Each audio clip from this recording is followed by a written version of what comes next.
Hey guys, thank you so much for watching today's video. I wanted to sit down and do a roundup on all of the products that I've been loving throughout the month of April. So of course I do have makeup products to talk about. I have a few skincare products, and then I thought I would also include a few random favorites as well. Typically I do include products that didn't work for me, but I just filmed a video on disappointing products. So if you're interested in seeing which products didn't work out for me this month, I'll link that video below. But let's jump into it, and I'll kick it off with a foundation I've been enjoying. So I did get the Pur 4-in-1 Love Your Selfie Longwear Foundation and Concealer during Ulta's 21 Days of Beauty. I did get the shade LG6, which might be slightly too dark for me. I feel like it matches pretty well, but honestly, I'm not super concerned these days because I'm not going anywhere, and I just kind of blended down onto my neck. But I've really been enjoying this one. I did film a Get Ready With Me, and I included a wear test. So if you want to see an in-depth review of this foundation, how it applies, how it wears, I'll link that video below, or you can just click the eye in the upper right-hand corner and it will pop up as well. I would say it's a good medium coverage foundation, but you can definitely build it up to look more full coverage, and it layers well. It doesn't look heavy or cakey on the skin. It's such a beautiful, smooth, lightweight formula, and it has a nice matte finish. Now, I would say that it stays matte on my skin for like 5 or 6 hours if I'm using a regular primer. Today, I'm using the Farsali liquid, what is it called?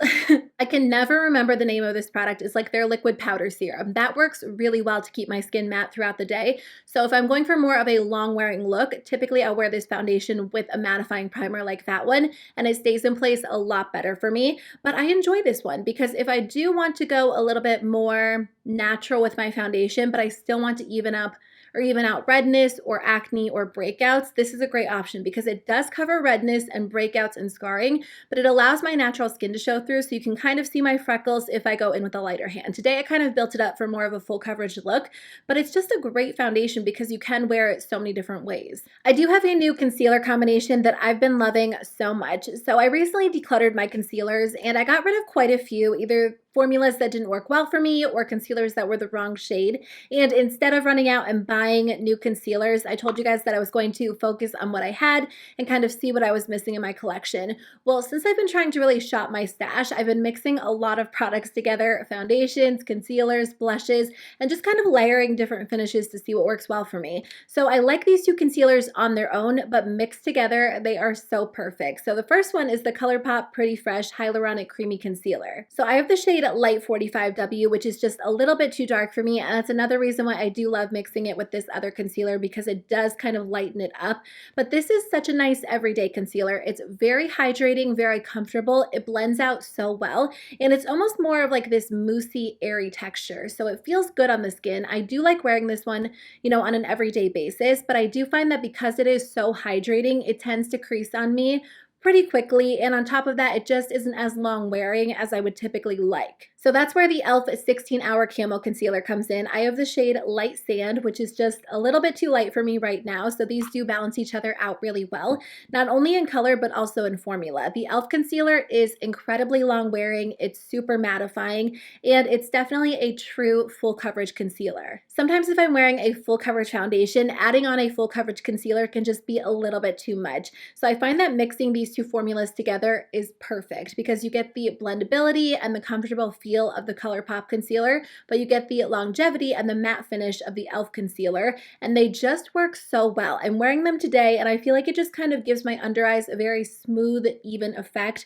It's very comfortable, and it stays in place well throughout the day. I was mixing this e.l.f. concealer with the e.l.f. Hydrating Camo Concealer, but I just don't like that formula as much as I like this ColourPop formula. I'm not saying run out and buy 2 new concealers, but if you guys have these, try mixing them together and see if they work well for you. You don't have to just mix these two together. If you guys have other concealers in your collection or foundations you're not reaching for, try mixing them together and creating your own custom formula. It works so well, and it will help you kind of use the products that you already have instead of running out and buying new formulas. There are 2 different eyeshadow palettes that I've really been loving during the month of April. Actually, this first one I've really been enjoying for pretty much all of March and all of April. That is the Natasha Denona Love Palette. I think that I got this at the very end of February.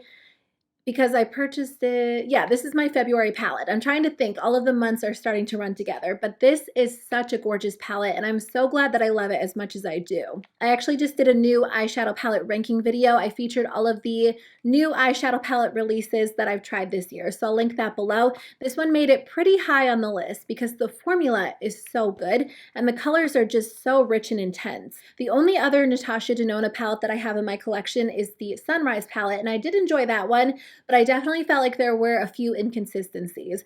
Overall, I feel like this palette performs very well. There are a lot of different textures going on, so you get some true matte shadows. Some of the matte shadows are a little bit more creamy. There are some shimmers, some toppers, some rich metallics, and I just think it's so much fun to use. Even though the shades are rich and intense, they do blend out well on the eyes, and I feel like sometimes with the really rich purples or deep pinks or even red tones, they kind of skip across the eyes. And I will say that as I swatch some of these shadows, they don't swatch as well as they actually apply to the eyes. So keep that in mind as I do the swatches. I still like to include swatches because that way you'll get a look at what the colors look like, but I do feel like these actually apply better than they swatch. Now, if you're not looking to spend this much money on an eyeshadow palette, I totally get it. I love ColourPop as well, and I have a 12-pan palette, or a $12 palette that I've been reaching for quite a bit. This one is the Lilac You a Lot palette. This is such a gorgeous palette, and I'm so glad that I finally got the chance to try it out because it's kind of been on my wish list for a while. I love pinks and purples, and I do have the It's My Pleasure palette, which is one of my favorites, but that one has some deeper, more intense shadows, and Lilac You a Lot is kind of like a softer, toned down version. The matte shadows are great. They blend out really well, even the deeper shades, which again, sometimes when you're creating or brands are creating purple tones, they don't blend as well, but the matte shadows blend well. The metallic shadows are a little bit on the dry side compared to some of the other ColourPop metallics that I've tried, but once they're on the eyes, they look great, and it's nice to have a softer purple palette on days where I don't necessarily want to go super intense with my eyeshadow, which is pretty rare. Typically, if I'm wearing colorful eyeshadows, I want like a super intense saturated look, but I do love this one. I think it will be such a fun option for spring and summer, and honestly, all year round. You guys, I have been loving the Samantha March Ofra collection. Samantha did such a beautiful job on these products. And if you guys haven't seen this collection, it comes with 3 different cheek products and 2 different lip products. I used the majority of these in my most recent Get Ready With Me if you want to see them in action. But the colors are gorgeous. The formulas are so beautiful. So I believe you can buy all of these products together as a collection, or you can purchase them separately. I'll link them below, but you can use Samantha's code, which I think is just Samantha, on the Ofra website to save some money. So let me start with the cheek products. I did already have this highlighter because last year she released this highlighter with Ofra, and it's such a beautiful highlighter. It's very, very intense. It comes with 2 different shades in it. These are existing Ofra shades. I believe they are Star Island and I want to say Pillow Talk. I hope that's right, but she mixed them together so you can use each shade on its own, or you can mix them together for more of a hybrid between the two. This is a super intense highlighter. I am wearing it today. Typically, I go for a little bit more of a subtle highlighter, but if I'm in the mood for a really bright, intense highlighter, this is my go-to. Ofra highlighters are so gorgeous. They're incredibly lightweight, and I've been enjoying this one ever since she released it last year. But with this collection, she did come out with a bronzer and a blush, and these products are so gorgeous. I think my favorite product out of the entire collection would have to be her blush duo in the shade Chicklet. So I am wearing this today. It comes with a shimmer side and a matte side, and typically I just kind of mix them together, but you can totally use them on their own as well. This is a super intense, gorgeous blush, but you can totally tap off the excess and go in with a lighter hand if you want more of a sheer wash of color, which is what I typically do.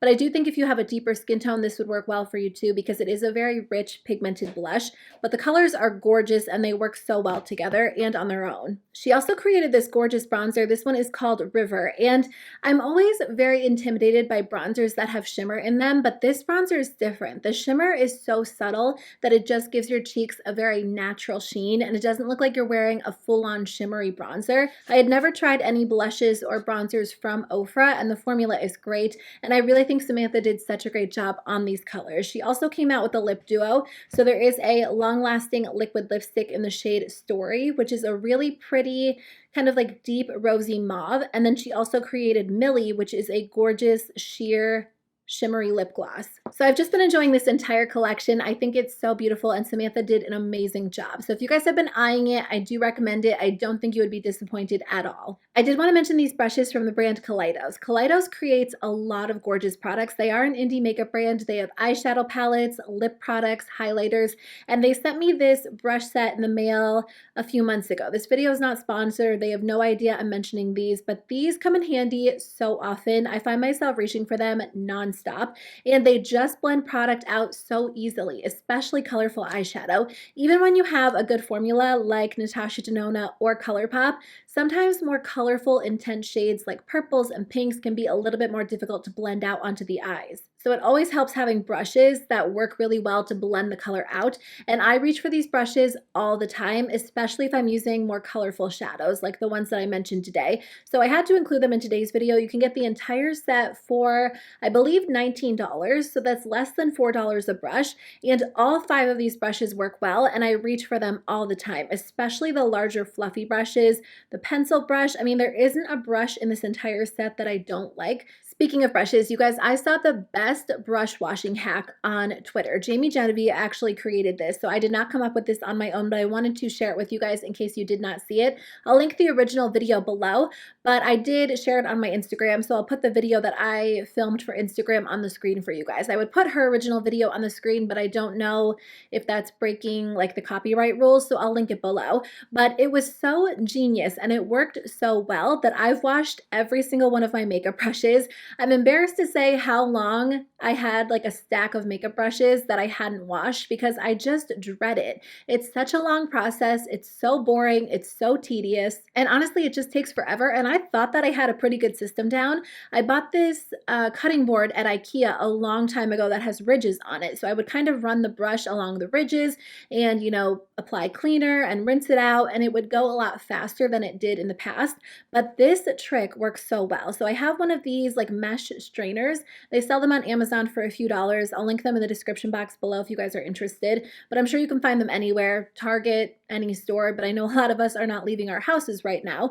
So what you do is like fill a bowl with water and whatever cleaner you use, and then you take the strainer, put it in the bowl, and kind of use it to clean out your brush. For whatever reason, this tool makes such a difference, and you can clean your brushes so quickly. I was doing foundation brushes, I was doing brushes that had like purple eyeshadow on them, and the brushes got so clean so quickly. It is so crazy to me. And on top of that, you use a lot less water, a lot less cleaner. I would just kind of switch out the water, you know, every once in a while, depending on how many brushes I had, but it made the entire process go by so quickly. And it's all due to this little mesh strainer. A few of you guys were asking me if it would damage your brush because, I mean, this is made out of metal. I didn't experience any issue. I used some of my more expensive brushes, some affordable brushes.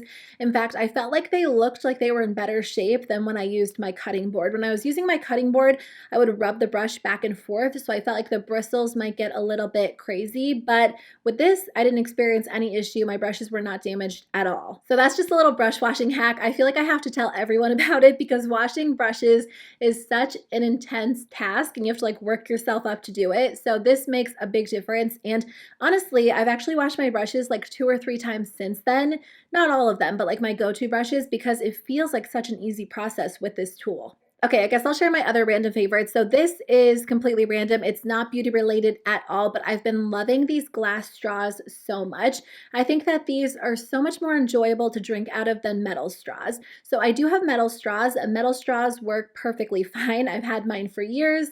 Maybe not years, probably. I don't know how long I've had them. I've had them for a while. They hold up well, and they're reusable. They're great. But the thing about metal straws is that you can't see through them. And I don't know why, but one random day I was thinking about the fact that you can't see through them. I don't know if I watched a YouTube video where someone said this or I just thought of it, but we do clean them. We have like bristles or like those long brushes that you put through straws to clean them. But I'm always like, are they perfectly clean? Because I can't see through them. I don't know. So anyways, I was overthinking it like I do with so many things, and I saw somebody talking about glass straws, so I decided to order them. I love the fact that these are clear, so you can see that they are perfectly clean when you clean them. But on top of that, these are so much more enjoyable to drink out of than metal straws. I got these from Amazon for $10. I think it came with 8 different straws. I'm sure you could get them anywhere, but I'll link the ones that I got in the description box below. I like these because they come with like perfectly straight ones and then also some that are bent as well. And these are just a lot more enjoyable. And I think it's because we're used to drinking out of glasses, and I love glass water bottles. There's just something about glass that feels really enjoyable for some reason. I can't explain it. I don't know what it is, but I love drinking out of these. They're so much more comfortable.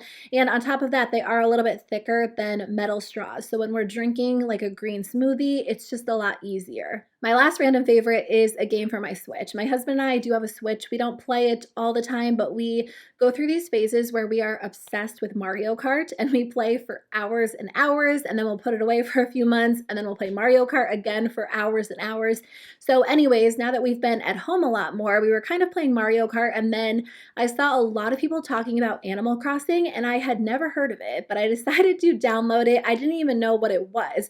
I just knew a lot of people were talking about it, saying it was very relaxing, very fun. So I decided to give it a shot, and I have spent way more time than I would like to admit playing Animal Crossing this month. You guys, it is such a relaxing, fun game, and I kind of go through this struggle where I tell myself like I shouldn't be wasting time, I should be doing something productive, but it's such a weird time right now, and a lot of us are at home and we're finding ourselves wasting time in one way or another. And for me, it's been a good way to get off my phone, stop scrolling social media, and just do something else that's a little bit mindless, but it's so relaxing, it's so much fun. Essentially, you have this little island and you go around and you plant flowers, you go fishing, you collect bugs, and it's so weird to explain if you're somebody who doesn't know what Animal Crossing is. I was trying to tell my family about it and they did not get it at all. And I was thinking about how weird it sounds, like you have this little island where you go fishing and catch bugs, but you have these little animal villagers, and it's just the cutest game in the entire world.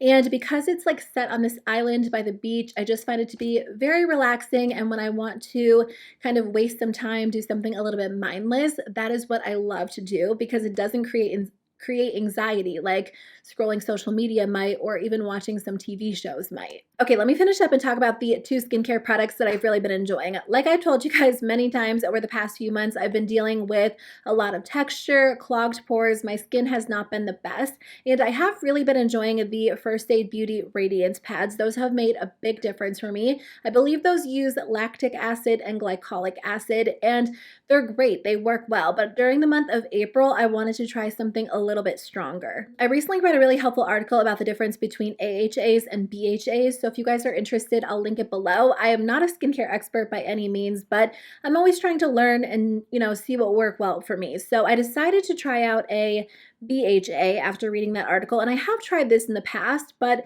I didn't really know much about it, so I don't know that I was using it right or using it with the correct products. This is the Paula's Choice Skin Perfecting 2% BHA Liquid Exfoliant. They actually describe this as a gentle leave-on exfoliant with salicylic acid that is supposed to quickly unclog pores, smooth wrinkles, brighten, and even out your skin tone, and that's kind of what the First Aid Beauty pads claim to do as well, but I find this to be a couple steps up. So if you're dealing with a lot of texture and you feel like your skin could use something a little bit more intense, I would recommend trying this out. Now, I personally feel like you have to work up a little bit of a tolerance to this product. They do say that you can use it twice a day. That would be way too much for me, but I do have sensitive skin. So typically, well, at first I was using it like 2 to 3 times a week. Now I use it like every other night. So what I do is cleanse my skin, use this product, and then use a moisturizer. I've kind of, brought my skincare routine back to the basics. I don't use a lot of products at night or in the morning, but at night I'll just wash my face, use this product, and then use a moisturizer. In the morning when I wake up, my skin looks so smooth and refreshed and awake and healthy, and the texture has cleared up significantly. And I will say that the First Aid Beauty Ultra Radiance pads, whatever they're called. I feel like I always call them the wrong thing, have definitely helped, but I feel like this has kind of taken my skin to the next level and cleared up any issues that those couldn't clear up. So those are great. They're a lot more gentle. I feel like they're a good stepping stone to a more intense exfoliator. And I kind of go back and forth, but for the most part, I've been using this product and I feel like my skin is looking a lot better overall. Now, along with that product, I've been using a really intense moisturizer. Sometimes when you have oily skin, really heavy or intense moisturizers can be a little bit intimidating because you might have the thought that the product is actually going to make your skin more oily. And, everybody's skin is a little bit different. Some people say oily skin is because your skin actually needs a lot more moisture, your skin's dehydrated. There are so many different things that factor into what your skin is like and whether it's oily or dry or combo, and it's not necessarily one thing. So I don't think applying enough moisturizer or drinking enough water is necessarily going to combat the oiliness of your skin, but I do think it can help. So I've been using the Milk Makeup Vegan Milk Moisturizer. I think I actually shared this in my January favorites at the beginning of the year, and I've been using it off and on since then, but during the month of April, I used this every single night, and it really has made a difference. I was dealing with a little bit of dryness throughout like January, February, and March. And they always say you want what you can't have, and I think that's true. But after dealing with a little bit of dryness, I feel like oily skin is a little bit easier to deal with when it comes to makeup because I could not get anything to take care of the dry areas on my face. This made a big difference because it is a heavy moisturizer. It is a heavy duty moisturizer. Between the Paula's Choice product and this moisturizer, my skin just looks amazing when I wake up in the morning. It looks so plump and healthy and refreshed. It looks honestly pretty oily. Like typically if I'm not using these products, I don't love waking up with like an oily looking face, but I'll just wash my face in the morning and it will be fine. But it has like this natural healthy glow to it, and my skin has been a lot less textured. It's been very smooth overall, and I kind of feel like I look like I got a facial when I wake up in the morning. So these products work extremely well. I've been enjoying them so much. So I just thought I would share them in today's video as well. That is the end of my video. Thank you guys so much for watching. I hope that you are doing well. Let me know in the comment section below which products you loved throughout the month of April because I really would love to hear from you. And I'll see you guys very soon with a new video. Bye.